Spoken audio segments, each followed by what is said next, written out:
नमस्कार, मी प्रांजली. प्रांजल सायकोलॉजी या यूट्यूब चॅनलवर आपले स्वागत आहे. मी एक प्रोफेशनल सायकोलॉजिकल काउन्सलर, त्याचप्रमाणे लाईफ कोच. आज आपण ज्या विषयावर बोलणार आहोत तो विषय म्हणजे की तुम्ही पालक म्हणून या चुका करता का?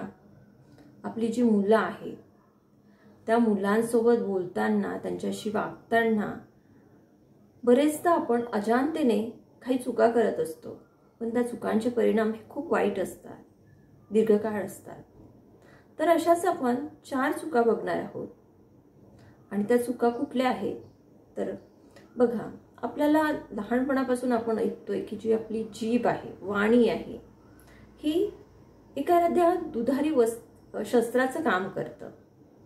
म्हणजे गोड सुद्धा बोलतं आणि ही अगदी तिखट धारदार शस्त्रासारखी जर चालवली तर या वाणीने सुद्धा दुसऱ्यांना एक मृत्यू प्राप्त होतं किंवा जखम होते.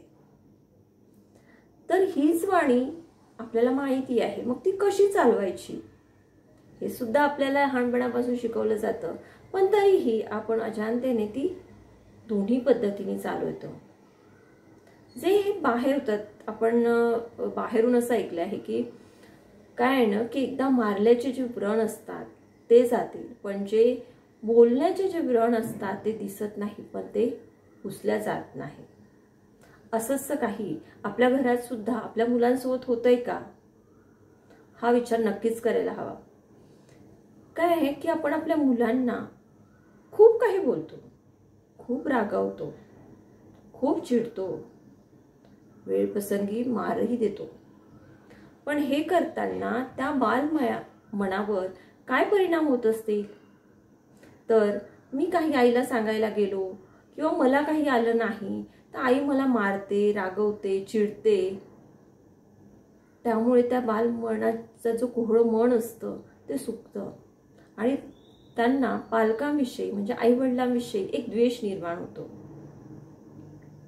आणि बरेचदा आपण हे बघितलंय की हा द्वेष खूप वाढत सुद्धा जातो आणि त्याचे काय परिणाम होतात हे मी तुम्हाला वेगळं सांगायला नको. आपण बरेचदा न्यूजपेपर्समध्ये, टीव्हीवर त्या न्यूज ऐकलेल्या आहेत. तर आपल्या मुलांनी आपल्यासोबत कसं वागावं?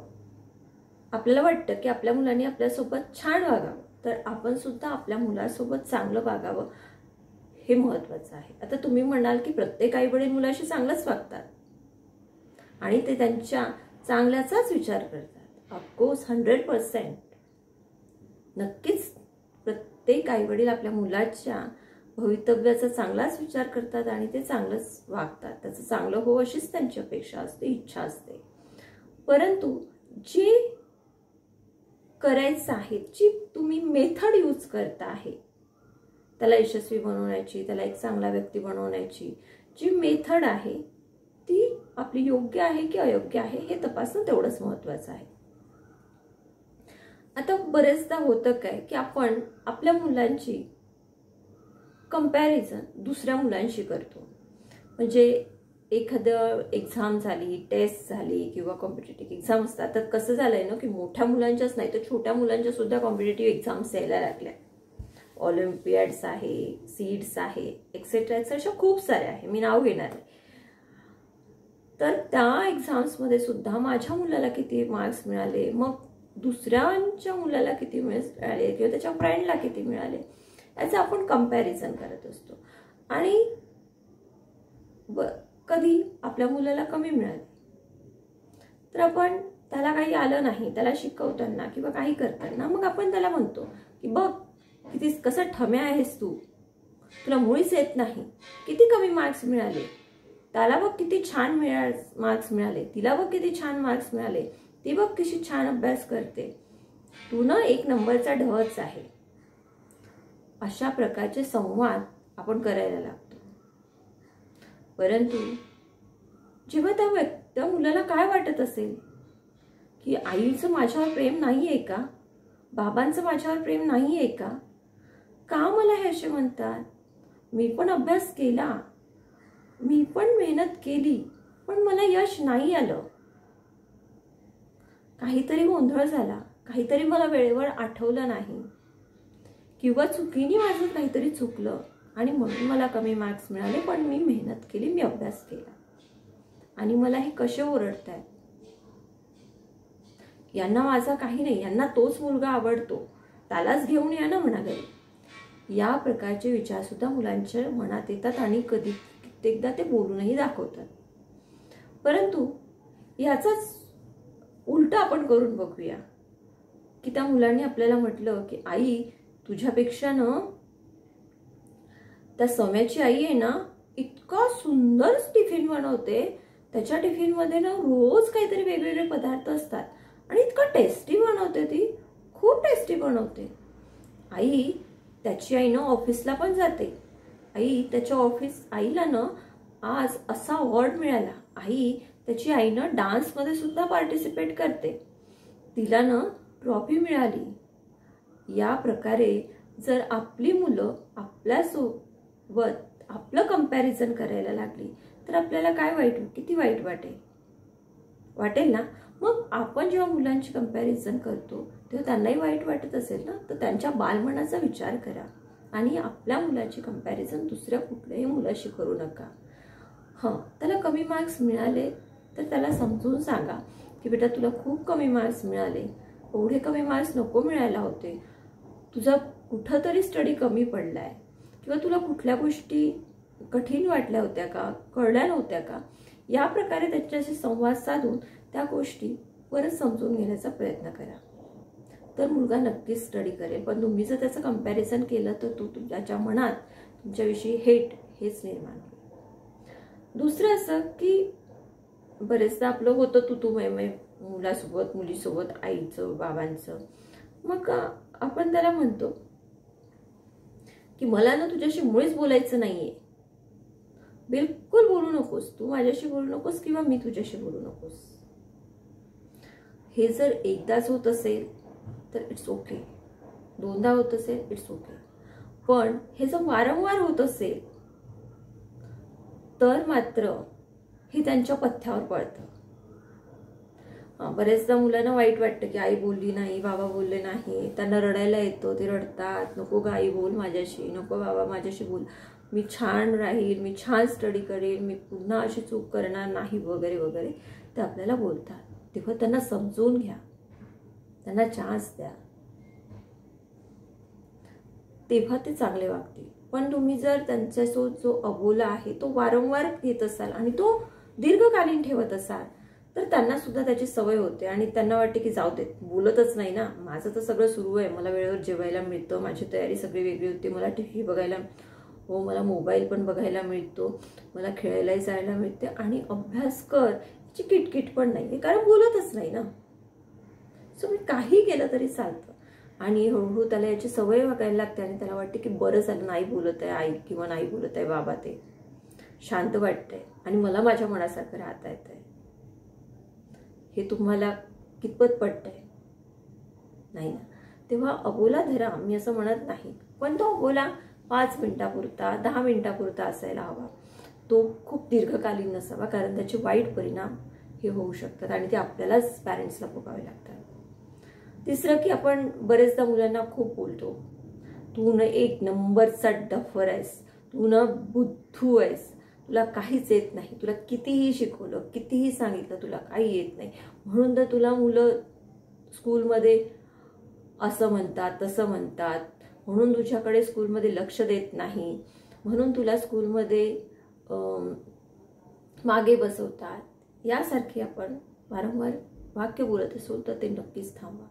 त्याच्यामुळे काय होतं, मुलं खूप हर्ट होतात आणि मग ज्या गोष्टी स्कूलमध्ये होतात त्यासुद्धा ते तुम्हाला सांगत नाही किंवा त्यांना कुठला प्रॉब्लेम असेल तोही ते सांगत नाही आणि या गोष्टीचा फायदा घेऊन बाहेरची जी विकृत प्रवृत्तीची लोक बसली आहे ते याचाच फायदा घेतात आणि ते त्यांच्याशी गोड बोलून मैत्री करून त्यांची जी विकृती आहे ती त्याचा उपयोग करून ते काय गैरफायदा घेतात हे मी तुम्हाला वेगळं सांगायला नको.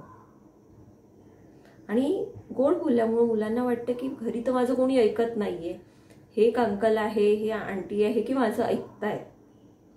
सो ते त्यांच्या टचमध्ये जास्त राहतात, त्यांच्याशी जास्त मोकळे बोलतात आणि जर ती माणसं ही विकृत असेल तर ती आपल्या मुलांचा गैरफायदा 101% घेणार आणि ते आपल्याला किती महागात पडणार आहे हे मी तुम्हाला वेगळं सांगायला नको.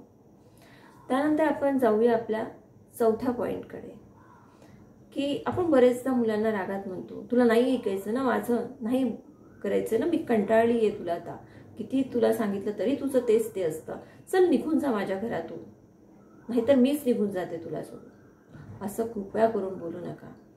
कारण हे पॅरेंट्सला पण माहिती आहे की तुम्ही मुलांना सोडून जाणार नाहीये, कारण मनात आपल्या प्रेम असतं. आईचं, वडिलांचं मुलांसोबत एक वेगळी अटॅचमेंट असते.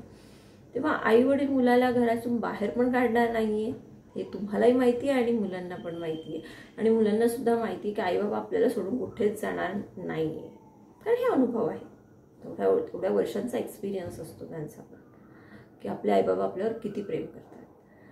सो ते सोडून जाणार नाहीये. त्यामुळे या पोकळ धमक्या त्यांना देऊ नका, कारण अशा पोकळ धमक्या त्याचा आज जरी काही उपयोग होत नसला तरी त्याचा पुढील काही वर्षांमध्ये त्याचा दुष्परिणाम नक्कीच होऊ शकतो.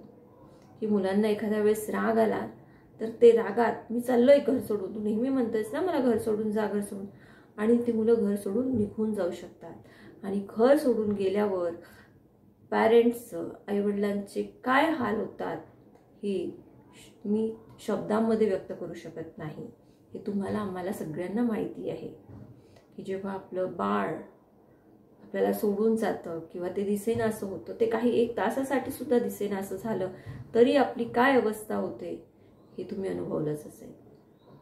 परंतु आपल्या या बोलण्यामुळे, या पोकळ धमक्यामुळे त्यांच्या बालमनावर परिणाम होऊन ते या प्रकारचं पाऊल उचलू शकतात. सो या धमक्या, घरातून निघून जा, नाहीतर मी निघून जाते, या धमक्या मुलांना देऊ नका. या प्रकारचं कन्व्हर्सेशन मुलांसोबत करू नका. या 4 टिप्स आहे की ज्या मुलांसोबत संवाद साधताना मुलांसोबत पालकांनी करू नये. म्हणजे मी असं इन शॉर्ट म्हणेन की या 4 चुका आहे, या 4 चुकांचे सेंटेन्स आहे, चुकीचे सेंटेन्स आहे की जे मुलांसोबत बोलतो तेव्हा मला पॅरेंट्स म्हणजे हंबल रिक्वेस्ट देऊ की या सेंटेन्सचा उपयोग करू नका. आपल्या मुलांवर भरभरून प्रेम करा. मुलं खूप सुंदर असतात, ते प्रेमाने समजवलं की नक्की समजतात. आणि हे बघा, प्रत्येक मूल हे वेगळं असतं. कोणी मूल अकॅडमिकमध्ये हुशार असतं, तर कोणी गेम्समध्ये असतं, कोणाला म्युझिक आवडतं, तर कोणाला ड्रॉइंग आवडतं. आणि आपला मुलगा फर्स्टच किंवा तू टॉपच करायला हवा असं म्हणणं म्हणजे हा मुलांवर केलेला एक प्रकारचा क्राईम आहे. सो आपल्या मुलांवर भरभरून प्रेम करा, त्यांना काळजी घ्या आणि त्यांना योग्य वळण लावण्यासाठी योग्य संवाद साधा. हेच मला आपल्याला या व्हिडिओमधून सांगायचं होतं. माझ्या प्रांजल सायकोलॉजी या यूट्यूब चॅनलवर जर तुम्ही नवीन असाल तर चॅनलला सबस्क्राईब करा. व्हिडिओ आवडला असेल तर लाईक करा. आणि तुम्हाला जर आणखी कुठल्या स्पेशल टॉपिकवर व्हिडिओ हवा असेल तर मला नक्की कमेंट करून कळवा. तुर्तास मी इथेच थांबते. धन्यवाद.